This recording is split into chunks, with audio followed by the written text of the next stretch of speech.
గోవా రాజధాని Panaji city mayor మురికినీటి సరస్సులో పడిపోయారు. సరస్సును క్లీన్ చేసే చిన్న స్టీమర్ లాంటి మిషన్లో ఎక్కిన ఆయన స్లిప్ కావడంతో పడిపోయారు.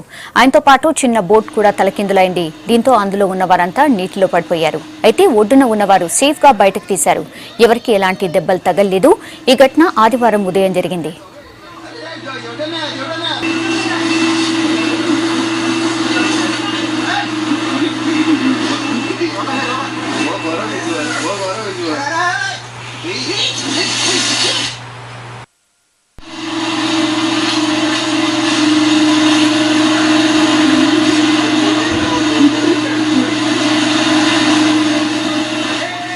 అయితే హైదరాబాదీలకు హుస్సేన్ సాగర్ ఉన్నట్టే పనాజీలో సెయింట్ టినీజ్ అని ఓ మురికినీటి సరస్సు ఉంది.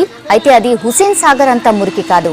పనాజీ సిటీలో వాటర్ క్రైసిస్ తీవ్రంగా ఉండడంతో సరస్సు నీటిని శుద్ధి చేసి అవసరాలకు వాడుకోవాలని నిర్ణయించారు.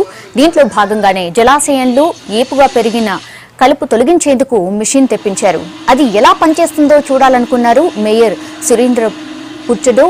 దానిపై ఎక్కారు. అది కొద్దిగా కదలడంతో ఆయనతో సహా అందులో ఉన్న నలుగురు నీటిలో పడిపోయారు.